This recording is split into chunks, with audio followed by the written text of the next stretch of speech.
ยินดีต้อนรับเข้าสู่วิดีโอนี้ในวิดีโอนี้เราจะมาแก้ไขปัญหาข้อข้องใจของชาวต่างชาติว่าทำไมคนไทยถึง double the words อย่างเช่นดีๆสวยๆใหญ่ๆเหลืองๆเพื่อนๆมาดูกันนะคะว่าทำไมคนไทยถึง double the words 1. คือ to make plurals ทำให้เป็น plurals ตัวอย่างเพื่อนๆกับเพื่อนปกติแล้วภาษาไทยไม่มี plural หรือ singular เท่าไหร่เพราะว่าคนไทยไม่สนใจว่าจะเป็น friend หรือ friends แต่ว่าบางครั้งเวลาเราอยากจะพูดแล้วก็ clarify ว่ามันแบบ my friends คนไทยชอบใช้คำว่าเพื่อนๆอย่างเช่น Grace จะไปเที่ยวกับเพื่อนๆในประโยคนั้นถ้า Grace ใช้คำว่า Grace จะไปเที่ยวกับเพื่อนจะรู้สึกเหมือนกับเพื่อนหนึ่งคนแต่ว่าถ้าพูดว่าเพื่อนๆจะรู้สึกเพื่อนหลายคนแล้วก็มีคำว่าน้องๆพี่ๆที่คนไทยชอบใช้แต่ว่านอกเหนือจากนั้นไม่ใช่นะคะอย่างเช่น cars รถไม่ได้นะคะบ้าน house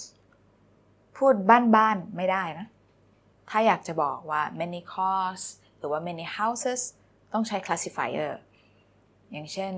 รถหลายคันบ้านหลายหลัง Grace มีวิดีโอเกี่ยวกับ classifiers นะคะ Grace จะเขียนลิงก์ไว้ใน description สรุปก็คือ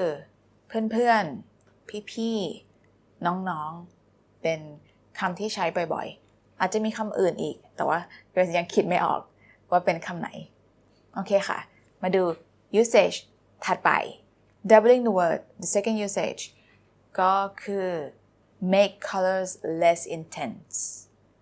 ตัวอย่างสีเหลืองสีแดงสีฟ้า yellow red blue แล้วถ้า Grace อยากบอกว่า yellowish like kind of yellow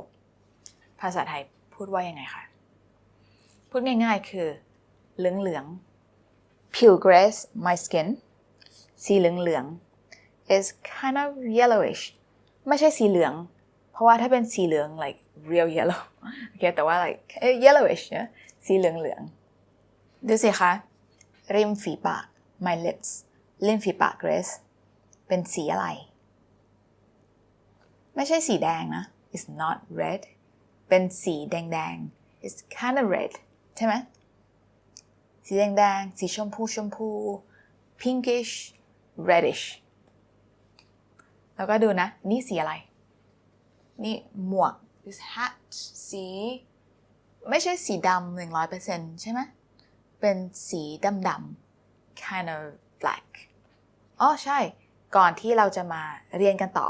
Grace อยากจะบอกว่า Grace ทำคอร์สขึ้นมา25 real Thai conversations ซึ่งในนั้นก็จะมี25 audio ที่ Grace อัดกับคนไทยเป็น real speed แล้วก็มี vocabulary breakdown แล้วก็มี grammar point breakdown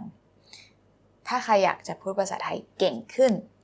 อย่าลืมซื้อคอร์สของ Grace นะคะโอเคมาเรียนกันต่อ usage ที่ 3 คือ adjective ตัวอย่างผมยาว long hair เราสามารถพูดว่าผมยาวๆได้โอเคผมยาวกับผมยาวๆมันจะมีบาง context ที่ใช้ผมยาวดีกว่าบาง context ที่ใช้ผมยาวๆดีกว่า beautiful women ผู้หญิงสวยโอเคผู้หญิงสวยๆก็โอเคเหมือนกันคนดี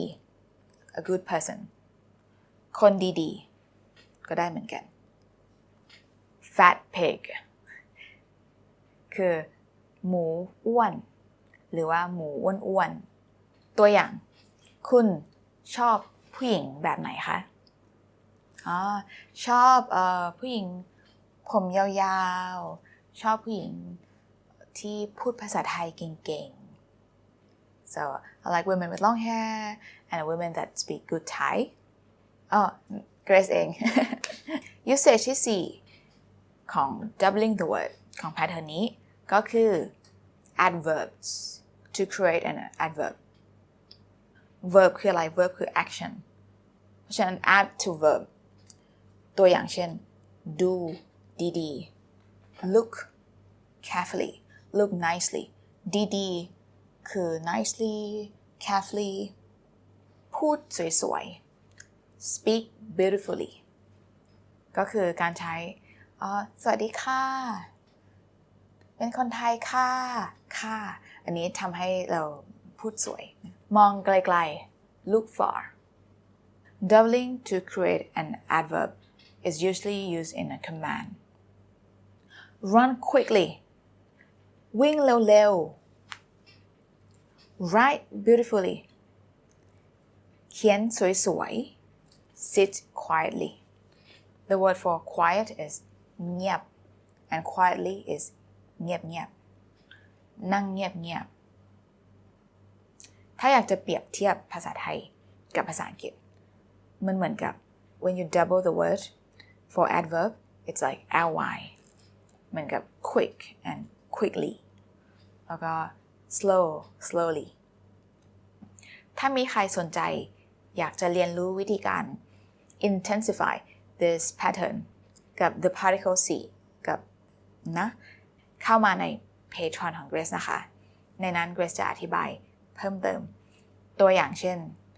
คำว่าดูดีๆ look carefully ดีมากแต่ว่า to intensify it you need to use the word ดูดีๆสิ and to say look carefully okay you can say ดูดีๆนะพวกนี้ทั้งหมด Grace จะอธิบายใน Patreon ของ Grace นะคะโอเคบายบายค่ะสวัสดีค่ะ